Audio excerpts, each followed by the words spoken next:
ورحمة الله وبركاته. وعليكم السلام ورحمة الله وبركاته.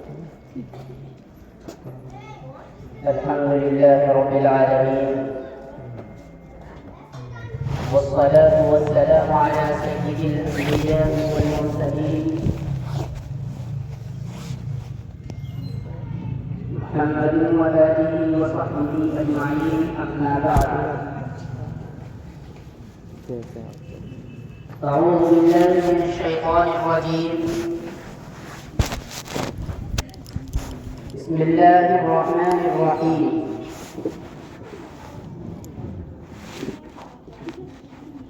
يا أيها الذين آمنوا اتقوا الله وذروا ما بقي من الربا إن كنتم مؤمنين. وقال النبي صلى الله عليه وسلم: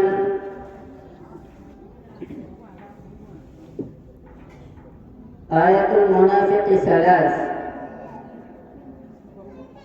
إذا حدث كذب، وإذا وعد أخلف، وإذا اؤتمن خان،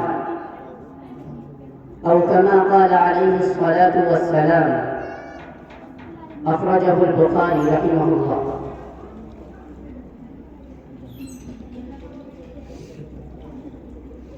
محترم بزرگوں اور دوستوں،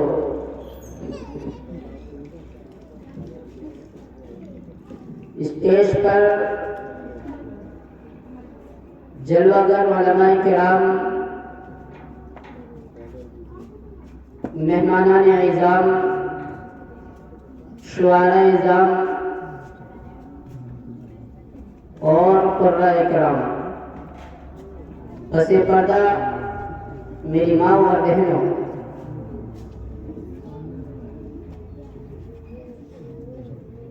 اللہ تبارک و تعالی نے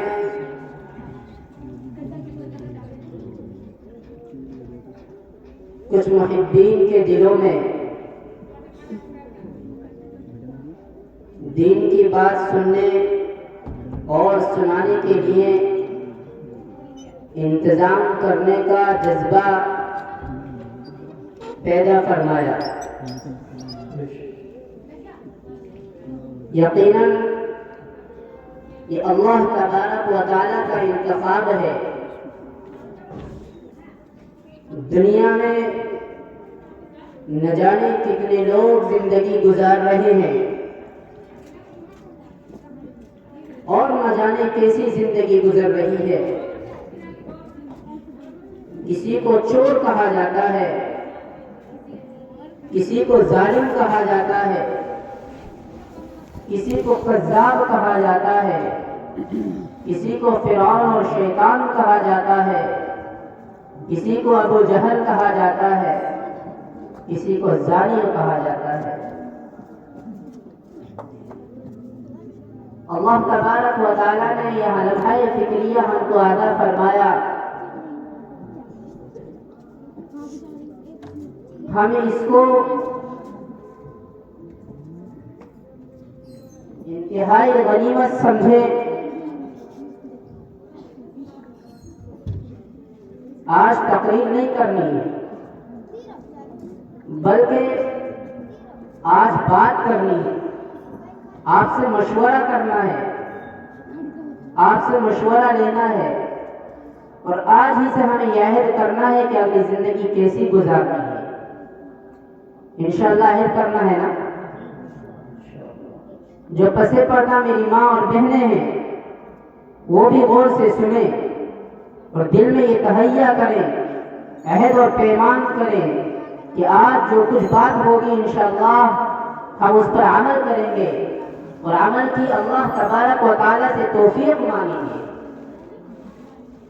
سب سے آسان طریقہ توفیق کا یہ ہے، انسان صبح کو نماز پڑھ کر کے تھوڑی دیر سر جھکا کر کے بیٹھ جائے، اللہ تبارک و تعالیٰ کے بارے میں سوچتا رہے، اپنے نفس کا محاسبہ کرتا رہے،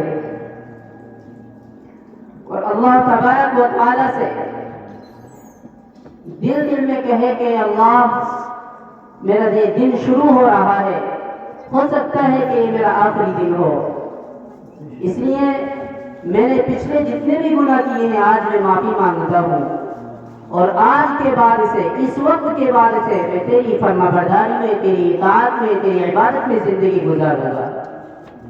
پھر اس کے بعد اللہ تبارک و تعالیٰ کے سامنے ہاتھ پھیلا دے، اے اللہ میں نے تجھ سے عہد تو کر لیا لیکن توفیق تو ہی دینے والا ہے۔ اس کو یاد رکھنا اور اس کو کرنا بھی انشاءاللہ۔ ہمارے معاشرے میں بہت زیادہ برائیاں پھیل چکی ہیں،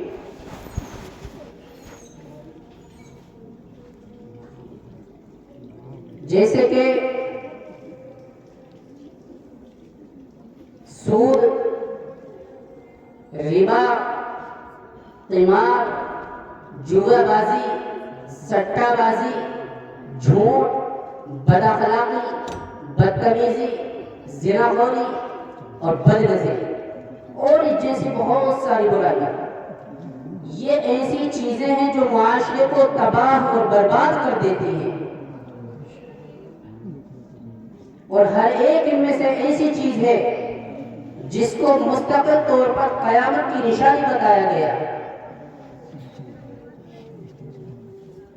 غور کرنے کا مقام ہے نبی اکرم صلی اللہ علیہ وسلم کی حدیث، لعن اللہ الناظر والمنظور الیہ، جو شخص بد نظری کرتا ہے اور جو شخص بد نظری کرواتا ہے، دونوں پر اللہ تبارک و تعالیٰ کی لعنت ہے۔ نبی اکرم صلی اللہ علیہ وسلم نے حدیث میں فرمایا، انسان انتہائی محتاط زندگی گزارے اور وہ یہ سوچے کہ ایک دن اللہ تبارک و تعالیٰ کے سامنے حاضر ہونا ہے، اس طریقے پر جب زندگی گزارے گا تو اللہ تبارک و تعالیٰ کا خوف اور خشیت اس کے دل میں رہے گی، اور جب اللہ تبارک و تعالیٰ کا خوف اور خشیت دل میں آ جائے گی تو کبھی اللہ تبارک و تعالیٰ کی نافرمانی نہیں کرے گا۔ آج ہم سوچیں نبی اکرم صلی اللہ علیہ وسلم کی کون کون سی سنتوں کو ہم ادا کرتے ہیں۔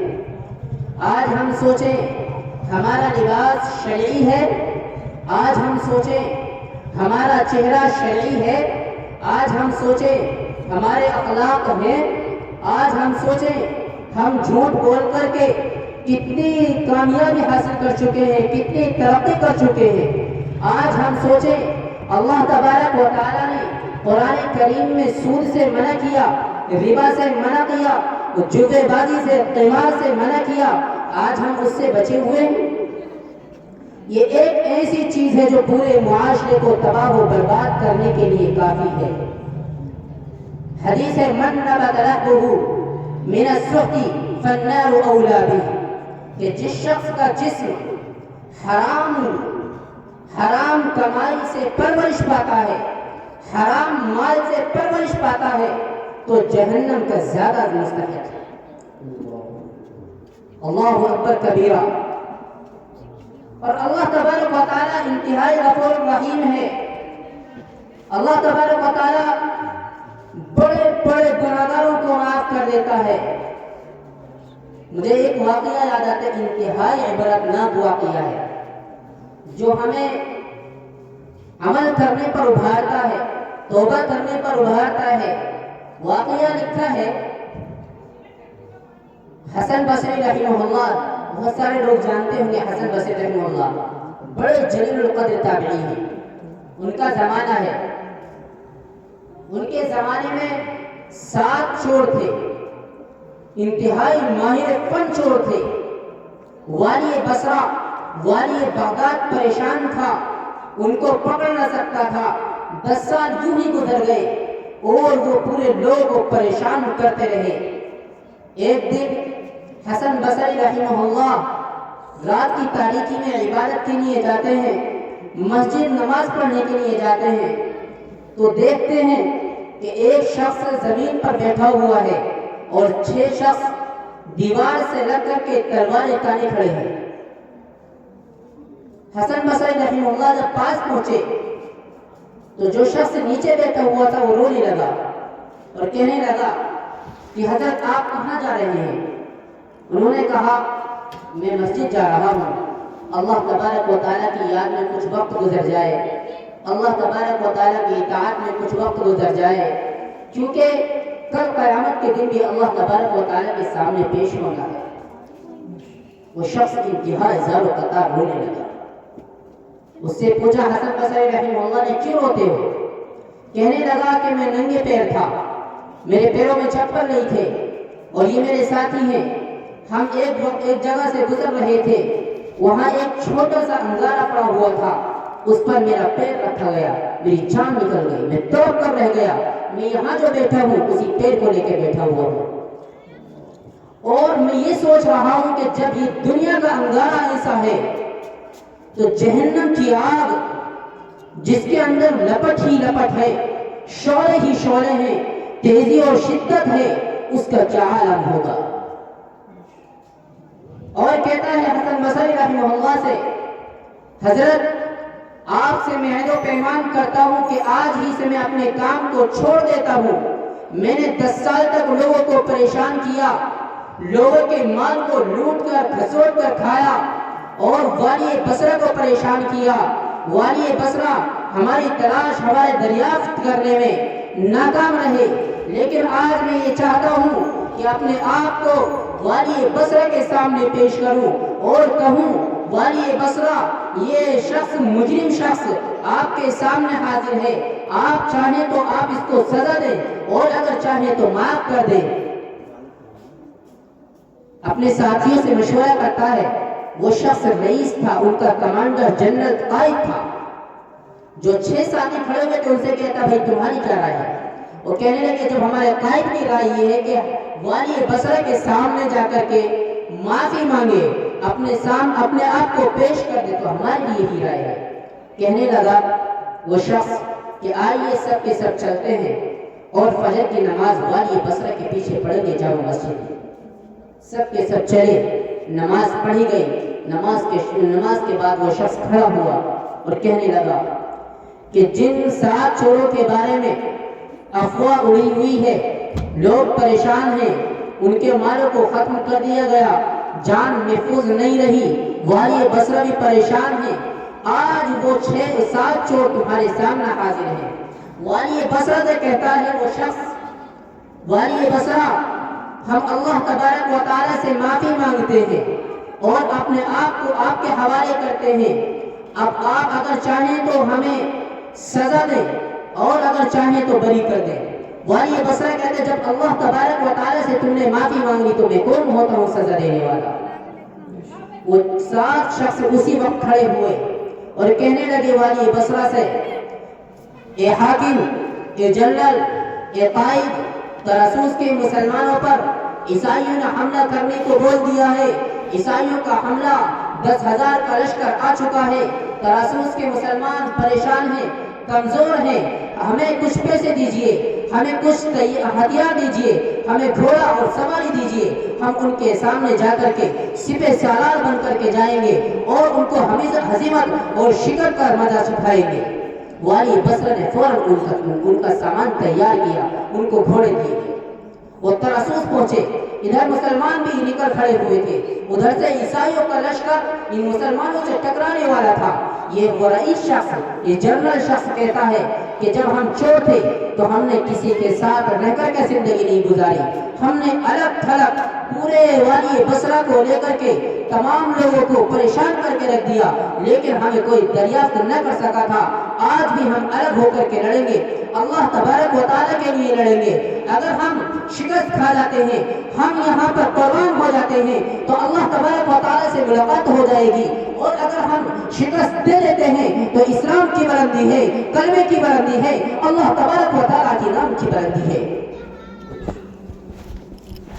اذا التقى الطائفتان، جب دونوں گروہ ایک دوسرے کے سامنے آ گئے اور مٹبھیڑ ہو گئی، یہ 7 شخص پیچھے کی طرف گئے اور عیسائیوں کے لشکروں پر خطرناک حملہ کیا، جس کی بنیاد پر وہ ان کے پیر اکھڑ گئے اور ہزیمت خوردہ ہو گئے۔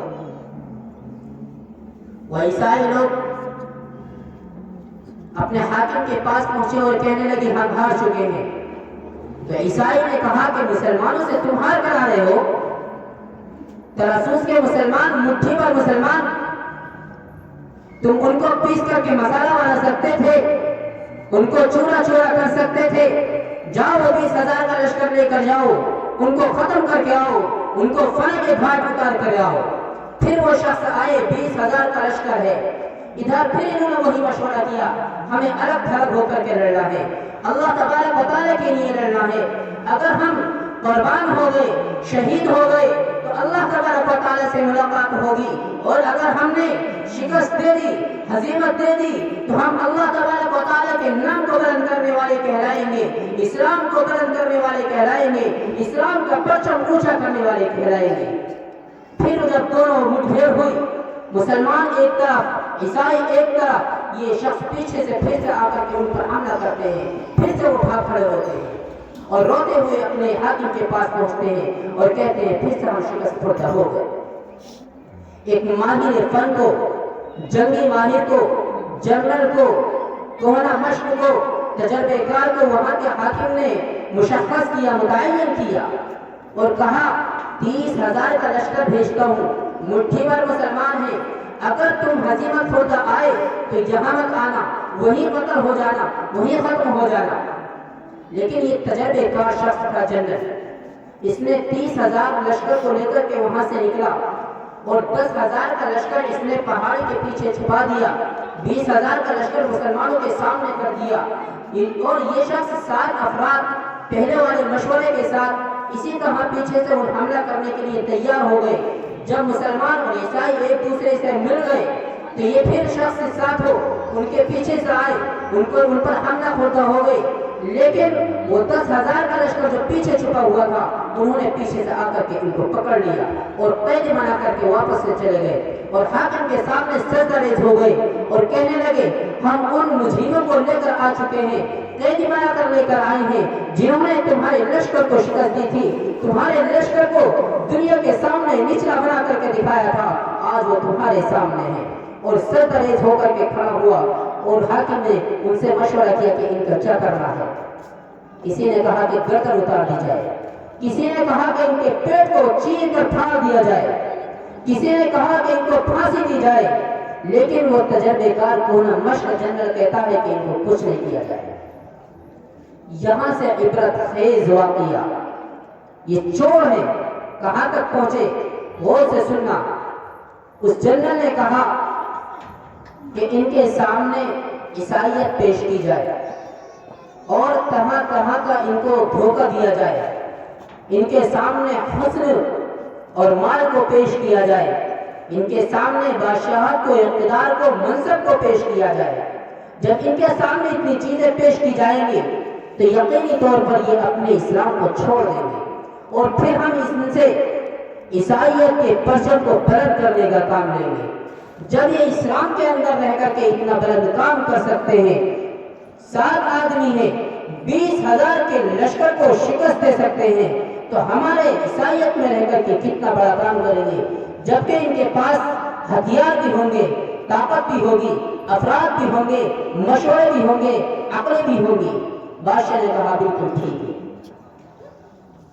7 افراد سامنے کھڑے کیے، ہر شخص سے کہا کہ تمہیں فلاں لڑکی سے شادی کرنے کا موقع ملے گا، تمہیں اتنا مال ملے گا، تمہیں حکومت ملے گی، تمہیں قائدانہ اور فرض منصب ملے گی.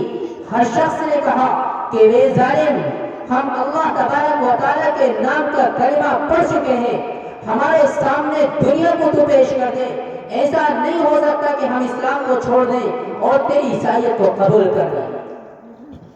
پھر جنرل نے کہا کہ 7 دیگوں کے اندر، بڑی بڑے دیگوں کے اندر تیل کو دھکایا جائے، گرم کیا جائے، اس کے بعد ہر شخص کو اس تیل کے اندر بھون دیا جائے.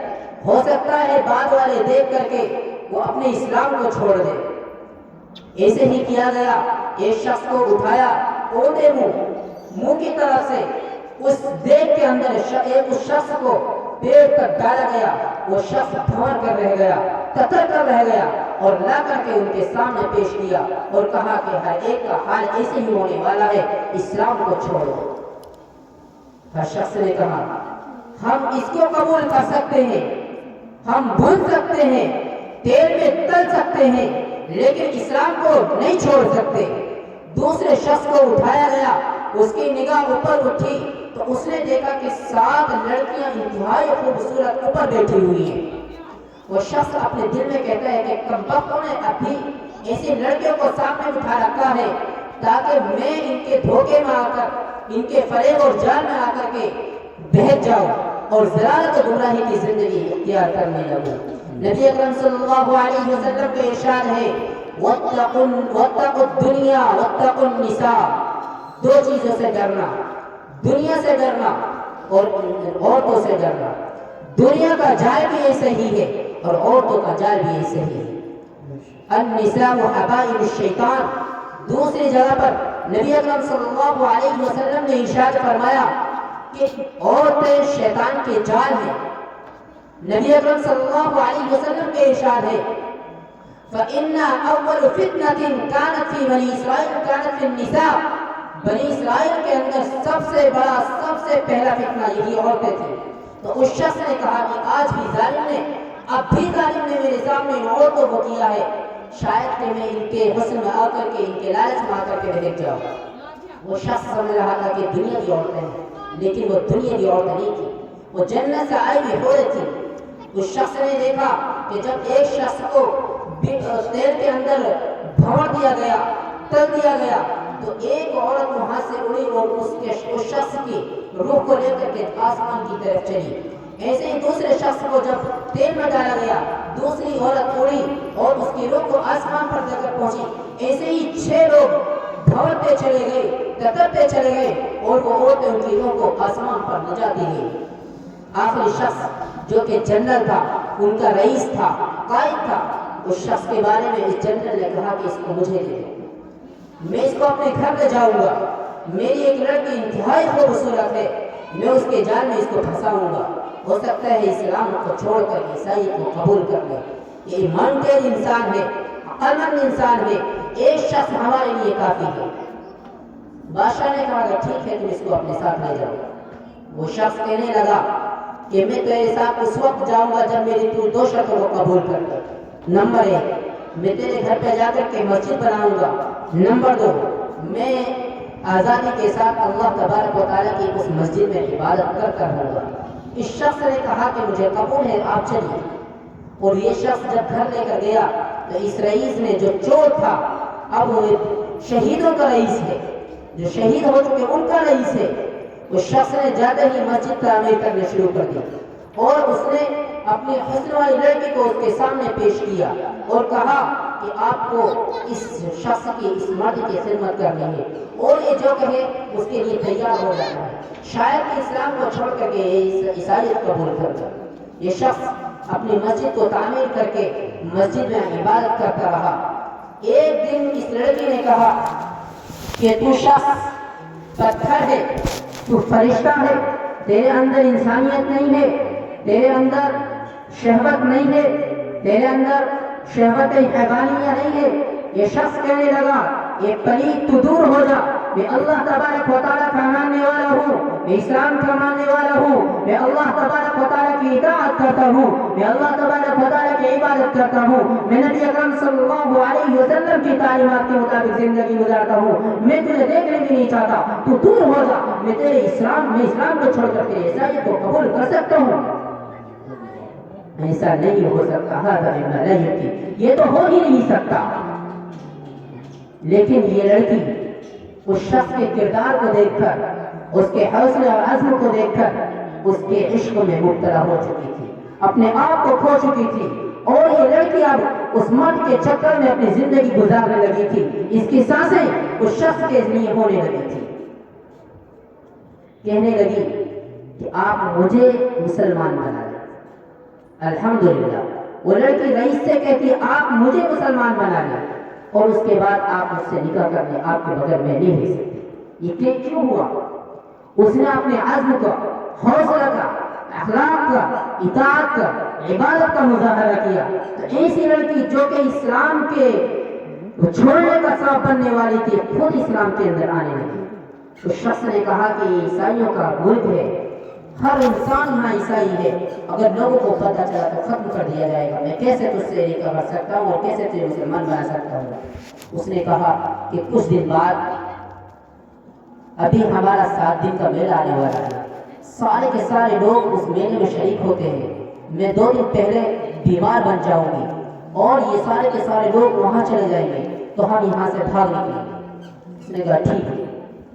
وہ دن آ گیا اور یہ لڑکی 2 دن پہلے سے بیمار بن چکی تھی۔ اس کے بعد میں جنرل نے کہا بیٹی آپ کو میلہ نہیں جانا، آج تو ہمارا تہوار ہے۔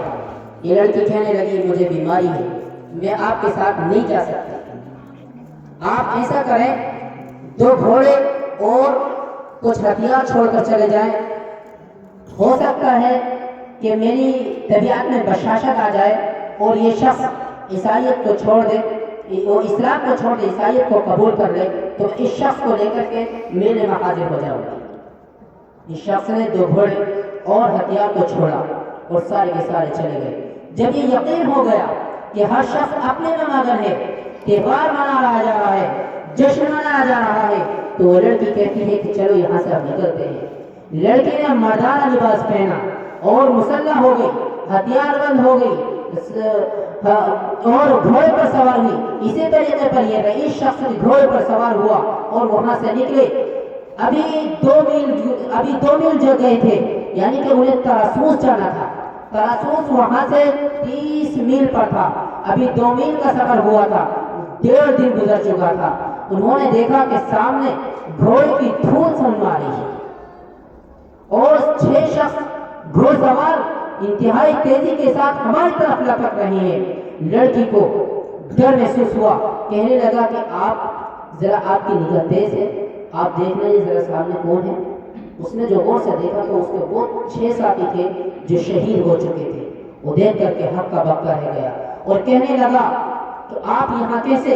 انہوں نے کہا کہ پہاڑ کے پیچھے ایک اللہ والا تھا، آج اس کی وفات ہو چکی ہے، اس کو دفن کفن کرنے والا کوئی نہیں ہے، اللہ تبارک و تعالیٰ نے کفن لے کر کے ہم کو بھیجا ہے، ہم اس کو دفنا کر کے واپس چلے جائیں گے۔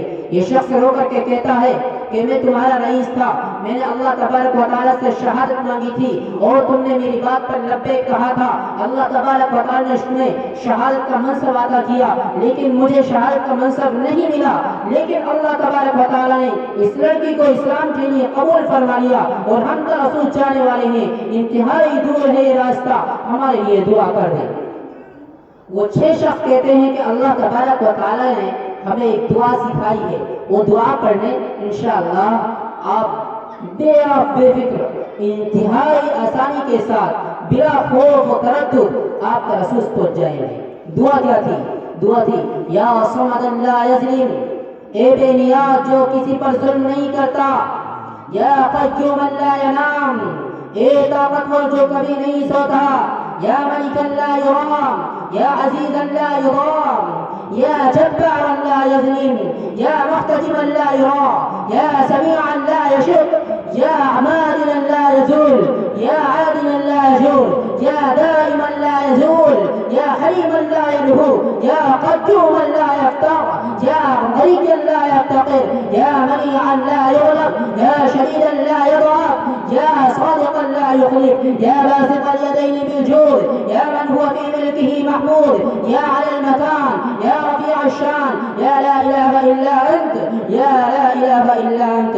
اے اللہ جس کے سوا کوئی معبود نہیں ہے۔ ان لوگوں نے یہ دعا پڑھی اور دیکھا کہ ایک شخص چرواہا وہاں چشمے سے پانی پی کر کے مصلی بچھا کر کے نماز پڑھ رہا ہے۔ یہ رئیس شخص کہتا ہے کہ تو عیسائیوں کے ملک میں رہتا ہے، تجھے خوف نہیں کہ تجھے قتل کر دیں گے، تجھے ختم کر دیں گے؟ وہ کہنے لگا ذرا غور سے دیکھیے کہ سامنے کیا ہے۔ انہوں نے غور سے دیکھا تو ترسوس کی دیوار تھی، مسلمان ان کے استقبال میں کھڑے ہوئے تھے۔ یہ شخص دعا پڑھتے ہی ترسوس پہنچ گیا، تہیہ ارض کا واقعہ ان کے سامنے پیش آیا، یعنی جس کو ہم کرامت کہتے ہیں، کرامت ان کے ساتھ پیش ہے۔ یہ کون تھے؟ چور تھے، کہاں سے کہاں پہنچے؟ اللہ تبارک و تعالیٰ سے اگر صدق دل کے ساتھ معافی مانگی جاتی ہے تو اللہ تبارک و تعالیٰ اسی طرح کا منصب ادا کرتا ہے. اللہ تبارک و تعالیٰ کے یہاں اسی طرح محبوب بن جاتے ہیں. آج ہم سب یہ عہد کریں ہماری زندگی پچھلی زندگی کیسی بھی تھی, ہم کسی بھی گناہ میں مبتلا تھے, آج ہی عہد کریں اللہ تبارک و تعالیٰ سے, یہ عہد کریں اللہ سے معافی مانگے. انشاءاللہ آج کے بعد ہم وہ گناہ نہیں کریں گے, اللہ تبارک و تعالیٰ کی اطاعت میں عبادت میں زندگی گزاریں گے. میرے نبی صلی اللہ علیہ وسلم نے فرمایا لا تتركن صلاة مكتوبة متعمدا فإن من ترك صلاة مكتوبة متعمدا فقد برئت منه ذمة الله.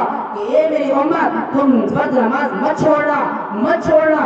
ایک روایت کے اندر ہے جس نے جان بوجھ کر کے فرض نماز چھوڑی فقط کفر, گویا کہ اس نے ایسا عمل کیا جیسے کہ کفر کے اندر کیا جاتا ہے. اس لیے کہ جو شخص جان بوجھ کر کے فرض نماز کو چھوڑتا ہے فقط بریئت منہ ذمۃ اللہ, پھر اللہ تبارک و تعالیٰ کا ذمہ اس سے ہٹ جاتا ہے. نبی اکرم صلی اللہ علیہ وسلم نے ارشاد فرمایا لا تشربن خمرا فإنه رأس كل فاحشة. میری امت شراب مت پینا, اس لیے کہ ہر برائی کی جڑ یہی ہے. الخمر جمع والفجر, یہ پوٹلی ہے, گناہوں کی پوٹلی ہے. میرے نبی صلی اللہ علیہ وسلم نے فرمایا فإن إياك والمعصية فإن بالمعصية حل سخط الله. یہ لوگوں گناہوں کو چھوڑ دو, نافرمانی کو چھوڑ دو, ورنہ تو اللہ تبارک و تعالیٰ کی ناراضی کے لیے تم تیار ہو جاؤ. نبی اکرم صلی اللہ علیہ وسلم کا ارشاد ہے انفق على عيالك بالقول. یہ لوگوں اپنے بچوں پر خرچ کرو. ولا ترفع عنهم عصاك ادبا, اپنے بچوں سے تعدیباً ڈنڈا مت ہٹاؤ, یعنی کہ اپنے بچوں کو مستقل طور پر تربیت اور تعلیم کرتے رہو. اپنے بچوں کو نماز کی دعوت دیتے رہو, اپنے بچوں کو نماز کے لیے مسجد لے جاتے رہو. اور جب وہ 7 سال کے ہو جائیں, اپنے ساتھ جانے کے بعد جب وہ 10 سال کا ہے فضربوہن, تو ان کو مارو بھی. نبی اکرم صلی اللہ علیہ وسلم کے ارشاد ہے کہ قرب قیامت میں یہ سب کچھ ہونے والا ہے. آج ہم دیکھتے ہیں کہیں زمین پھٹ جاتی ہے, کہیں زلزلے برپا ہیں, کہیں کوئی دشمن ہم پر لشکر آوری کرتے ہیں, کہیں ہماری مسجدوں کو مسمار کیا جا رہا ہے, کہیں ہمیں دشمن اپنا لقمہ بنا رہے ہیں. آج ہمارے سامنے سارے حالات ہیں. آج ہم سے حق انسانیت کو چھینا گیا. کیا وجہ ہے؟ نبی اکرم صلی اللہ علیہ وسلم کی حدیث سنو, یہ جامع ترمذی کی حدیث ہے. عن ابی ہریرہ رضی اللہ تعالی عنہ عن النبی صلی اللہ علیہ وسلم اذا اتخذ الفيء دولا والامانة مغنما والزکاة مغرما, کہ جب مال فی کو اپنا مال سمجھا جانے لگے, امانت کو مال غنیمت سمجھا جانے لگے, زکات کو تاوان سمجھا جانے لگے, اور کیا ہو؟ نبی اکرم صلی اللہ علیہ وسلم اگلا جملہ انتہائی خطرناک ہے, کان کھول کر کے سننے کا ہے. نبی اکرم صلی اللہ علیہ وسلم کے ارشاد وَظَهَرَتِ الْأَصْوَاتُ فِي الْمَسَاجِدِ, ایک وقت آئے گا کہ مسجدوں کے اندر آوازیں بلند ہوگی. وَسَادَ الْقَبِيلَةَ فَاسِقُهُمْ, اور انسان قبیلے کا سردار فاسق ہوگا. وَكَانَ زَعِيمُ الْقَوْمِ أَعْزَلَهُمْ, اور لوگوں کا سردار سب سے بدتر انسان ہوگا. وَشُرِبَتِ الْخُمُورُ, شراب کو پیا جائے گا. وَلَعَنَ آخِرُ هَذِهِ الْأُمَّةِ أَوَّلَهَا, اور آخر کے اس امت کے آخر کے لوگ پہلے لوگوں کو لعن کام کریں گے. فَلْيَرْتَقِبُوا عِنْدَ ذَلِكَ رِيحًا حَمْرَاءَ, تو اس وقت انتظار کرنا لال ہوا کی, زرد ہوا کی, تیز آندھی طوفانوں کی, وَزَلْزَلَةً خَسْفًا, اور زلزلوں کی, اور زمین کے پھٹ جانے کی, وَمَسْخًا وَقَذْفًا, بدصورت ہو جانے کی, وَآيَاتٍ كَتَابًا كَنِظَامٍ بَالٍ قُطِعَ سِلْكُهُ فَتَتَابًا, ایسے جیسے کہ انسان کے اندر, انسان کے پاس ایک پرانی باری ہو اور پھر وہ بوسیدہ ہو چکی ہو, اس کی لڑی نکل کر کے بہنے لگی ہو. اس طریقے پر اللہ تبارک و تعالیٰ کی نشانی آنے لگی, تو گویا کہ اللہ تبارک و تعالیٰ کے یہاں سے قیامت کی نشانی آ چکی ہے. سائنسدانوں نے غور و فکر کیا, انتہائی غور و فکر کیا کہ زلزلے کیوں آتے ہیں. میں بتاتا ہوں, سائنسدانوں کا کہنا ہے کہ زمین 80 کلومیٹر تہ موٹی ہے، یعنی یہ زمین 80 کلومیٹر تہتی ہے، اور اس کے بعد 7 پلیٹیں لگی ہوئی ہیں، اس کے نیچے ایک انتہائی سیال گرم مادہ ہے، شدید گرم مادہ ہے، اور اصل زمین وہی ہے، یہ سائنسدانوں کا کہنا ہے۔ جب وہ انتہائی سیال مادہ ان پلیٹوں سے ٹکراتا ہے تو پلیٹیں پگھل کر کے ایک دوسرے سے ٹکراتی ہیں، جب ایک دوسرے سے ٹکراتی ہیں تو زلزلے برپا ہوتے ہیں، یہ سائنسدانوں کا کہنا ہے۔ لیکن نہیں، اسلام یہ نہیں کہتا، ہمیں اسلام پر پرکھنا ہے، عقل سے نہیں، اسلام پر پرکھنا ہے۔ ابھی میں نے ایک حدیث سنائی ہے کہ جب اذا اتخذ الفیء دولا والامانة مغنما والزکاة مغرما، اور آخر میں جاتا ہے وشربت الخمور وظہرت القینات والمعازف، بینڈ بازے اور ناچنے والیاں انتہائی زیادہ ہو جائیں گی، فلیرتقبوا عند ذلك ریحا حمراء وزلزلة وخسفا۔ کیوں؟ جب انسان کے اندر اتنی برائیاں آ جائیں گی تو یہ زمین لرزے گی۔ اس کی وجہ بیان کی ہے علماء نے، فقہاء نے، محققین نے بیان کی ہے کہ انسان کا تعلق زمین سے انتہائی قوی ہے، کیونکہ 4 عناصر سے انسان بنا ہے، آگ، مٹی، پانی، ہوا۔ تو مٹی بھی ایک عنصر ہے اور خاص عنصر ہے۔ جب یہ انسان اللہ تبارک و تعالیٰ کی نافرمانی کرتا ہے اور اللہ تبارک و تعالیٰ کی نافرمانی کر کے اس دنیا میں زندگی گزارتا ہے تو یہ زمین لرز جاتی ہے، اور یہ جب گناہ انتہائی بڑھ جاتے ہیں تو زمین پھٹ جاتی ہے اور ان کو اپنے اندر نگل لیتی ہے۔ تو سائنسدانوں کا کہنا یہ ہے اور اسلام کا کہنا یہ ہے۔ نبی اکرم صلی اللہ علیہ وسلم کی حدیث ہے، المؤمن القوی خیر وحب الی اللہ من المؤمن الضعیف، کہ طاقتور مومن کمزور مومن سے بہتر ہے اور اللہ تبارک و تعالیٰ کے نزدیک پسندیدہ ہے۔ یہ مسلم کی روایت ہے۔ یہ میں نے حدیث اس لیے پیش کی ہے کہ انسان جب نشہ آور چیزوں میں لگ جاتا ہے تو اپنی زندگی تباہ و برباد کر دیتا ہے، چونکہ نشہ آور چیز انتہائی خطرناک ہے۔ نبی اکرم صلی اللہ علیہ وسلم کے ارشاد ہے، مدمن الخمر کعابد الوطن، کہ مسلسل تسلسل کے ساتھ ہمیشہ شراب پینے والا انسان ایسا ہے جیسے کہ بت پرست۔ انا للہ و انا الیہ راجعون۔ نبی اکرم صلی اللہ علیہ وسلم کا ارشاد ہے، لا يدخلون الجنة ثلاث ولا ينظر إليهم يوم القيامة، کہ 3 انسان جنت میں داخل نہیں ہوں گے اور اللہ تبارک و تعالیٰ ان کی طرف نظر کرم نہیں کرے گا۔ کون کون ہے؟ اس کو غور سے سننا ہے۔ یہ 3 آدمی کون ہیں؟ نبی اکرم صلی اللہ علیہ وسلم کے ارشاد غور سے سننا ہے۔ نمبر 1، مدمن الخمر، کون؟ جو نشہ آور چیزوں کا استعمال کرتا ہے۔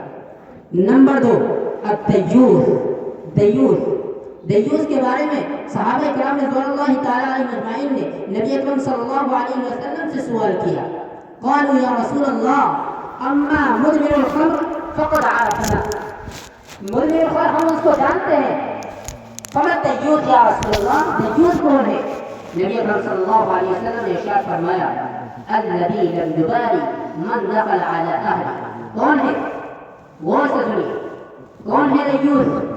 نبی اکرم صلی اللہ علیہ وسلم نے ارشاد فرمایا، وہ شخص دیوث ہے جو یہ نہ جانے کہ میری لڑکی کہاں جا رہی ہے، میرے گھر میں کون آ رہا ہے، میری بچی مخلوط تعلیم حاصل کر رہی ہے۔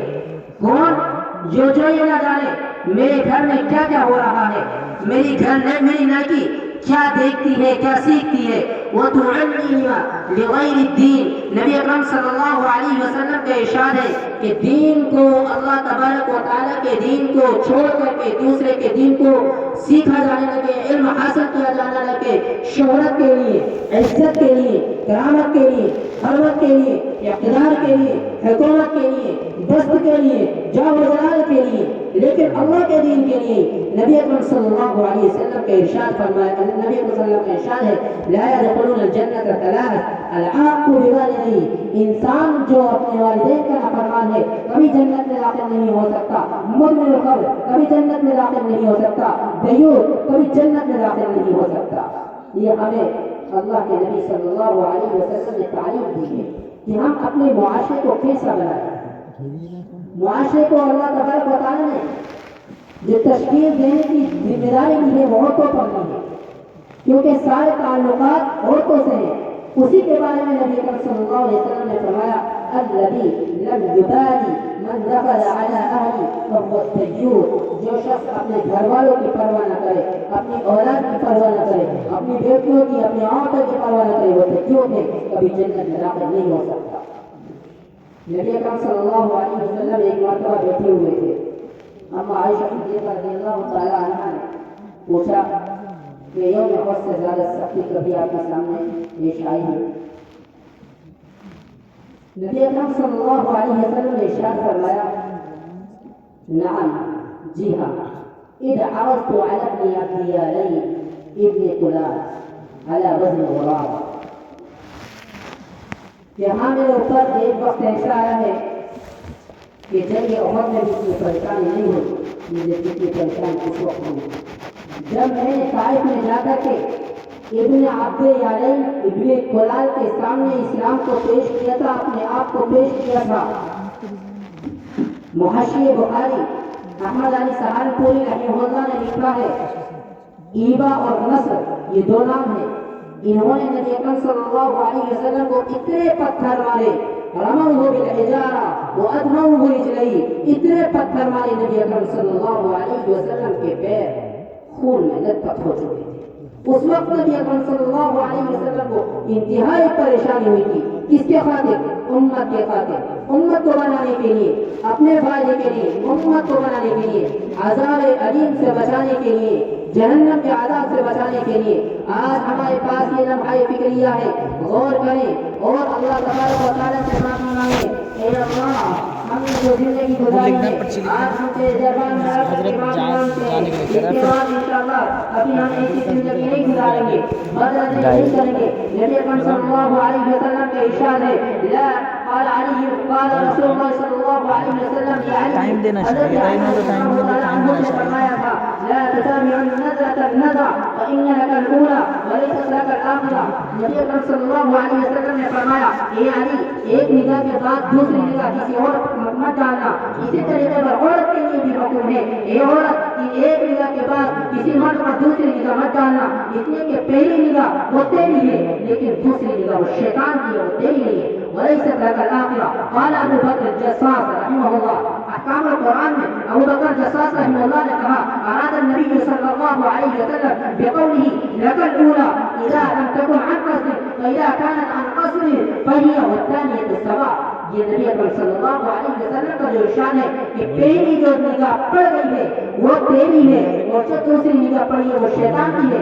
یہ اس وقت ہے جبکہ بلا قصد پڑی ہو، اور اگر قصد پہلی نگاہ ڈالے تب بھی وہ دوسری اور وہ پہلی دونوں برابر ہیں، دونوں کے اندر نبی اکرم صلی اللہ علیہ وسلم کی طرف سے ارشاد ہوگا لعن اللہ الناظر والمنظور، دیکھنے والا جو بدنظری کرتا ہے اور جس کو دیکھا جا رہا ہے، دونوں پر اللہ تبارک و تعالیٰ کی لعنت ہے۔ بخاری ترمذی کے اندر ایک روایت ہے ما خرجت المرأة الا يستشربها الشیطان، عورت گھر سے نہیں کرتی کہ شیطان اس کو آنکھیں اٹھا اٹھا کر کے دیکھتے، شیطان اس کو آنکھیں اٹھا اٹھا کر کے دیکھتے۔ تبھی تو نبی اکرم صلی اللہ علیہ وسلم نے تعلیم دی ہے عورتیں اپنے گھر میں رہیں، یہاں تک کہ نماز کے لیے بھی نبی اکرم صلی اللہ علیہ وسلم نے فرمایا عورتوں کے لیے سب سے بہتر مسجد وہ ہے جو اپنے گھر کی کوٹھی میں پڑھے۔ حضرت شاہ ولی اللہ محدث دہلوی رحمہ اللہ نے حجت اللہ البالغہ کے اندر فرمایا کہ جب عورت گھر سے نکلتی ہے تو شیطان ان کی طرف نگاہیں اٹھا کر کے دیکھتا ہے اور شیطان مردوں کے دلوں کے اندر وسوسے ڈالتا ہے، تو یہ مرد اس کی طرف نگاہیں اٹھاتے ہیں اور اس کی طرف نگاہ اٹھاتی ہے، اس سے غلط راہ پر چلے جاتے ہیں۔ جب غلط راہ پر چلے جاتے ہیں تو اللہ تبارک و تعالیٰ کا فقط کرتے ہیں فقط منع سدا للباب۔ حضرت شاہ ولی اللہ محدث دہلوی رحمہ اللہ فرماتے ہیں تو عورت کو گھر سے نکلنے کو جو منع کیا گیا ہے وہ سدا للباب ہے تاکہ یہ حالت پیش نہ آئے۔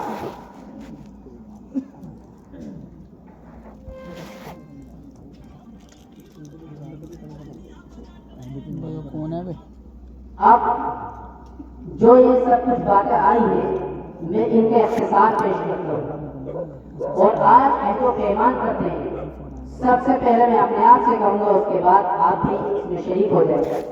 اللہ تبارک و تعالیٰ کی رحمت خاصہ متوجہ ہے. یقین جانیے اللہ تبارک و تعالیٰ رحم کرنے والا ہے، انتہائی رحم کرنے والا ہے. ایک بار اللہ تبارک و تعالیٰ سے کہو، اے اللہ ہماری زندگی کو بدل دے.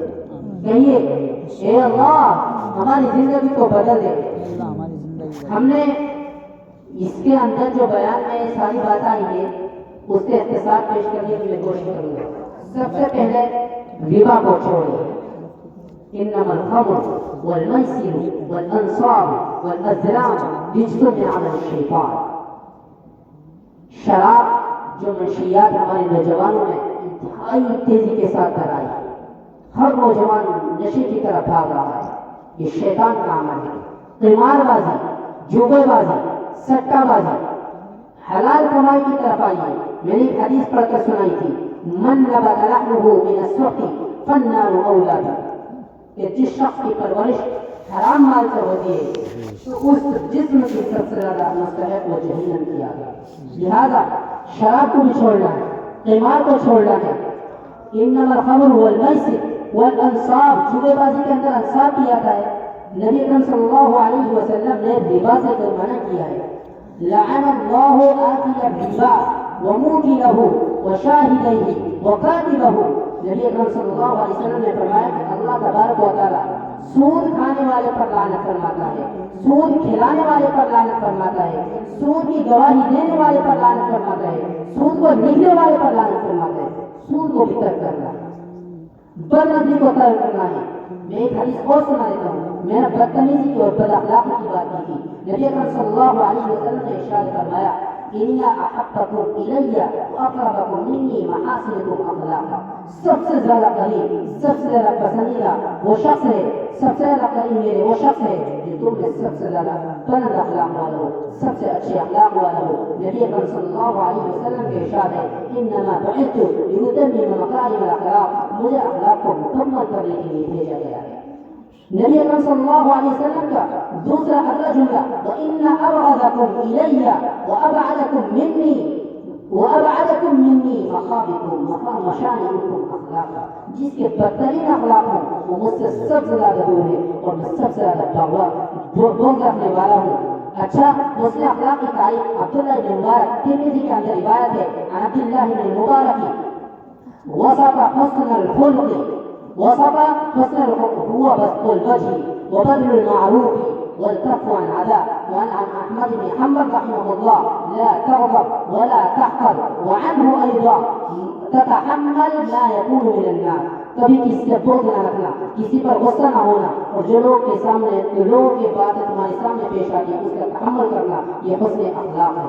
اخلاق کو اپنا ہے، بدتمیزی کو ختم کرنا ہے، جھوٹ کو ختم کرنا ہے. اس لیے کہ اللہ تبارک و تعالیٰ ہمیں جھوٹ بولنے سے منع کیا، لعنت اللہ علی الکاذبین. نبی اکرم صلی اللہ علیہ وسلم کے ارشاد ہے، ایاکم والکذب فإن الکذب لا یصلح بالجد ولا بالہزل. مذاق میں بھی جھوٹ جائز نہیں ہے. نبی اکرم صلی اللہ علیہ وسلم کے ارشاد ہے، ثم لا یعید الرجل الصبی ثم لا یفیلا. کہ جھوٹ بول کر کے انسان اپنے بچے کو لالچ دیتا ہے، ایسا بھی نہ کرے، اس لیے کہ یہ بھی جھوٹ میں شامل ہے. لہذا جھوٹ کو ترک کرنا ہے اور اللہ تبارک و تعالیٰ کے در پہ آنا ہے اور آخرت کی تیاری کرنی ہے. اللہ تبارک و تعالیٰ کہنے سے زیادہ عمل کی توفیق عطا فرمائے اور اللہ تبارک و تعالیٰ عقل سلیم عطا فرمائے، صحیح سمجھ عطا فرمائے، دین کا سمجھنا آسان فرما دے. اللہ تبارک و تعالیٰ مظلومین کی جو بیت المقدس کی خاطر اللہ کے لیے لڑ رہے ہیں، تحفظ کے لیے لڑ رہے ہیں، انسانیت کے تحفظ کے لیے، اللہ تبارک و تعالیٰ کے پاک گھر کے تحفظ کے لیے لڑ رہے ہیں، اللہ تبارک و تعالیٰ حق سے ان کی مدد فرمائے. آمین. وآخر دعوانا ان الحمد للہ رب العالمین. جزاک اللہ خیرا کثیرا واحسن الجزاء. یہ تھے حضرت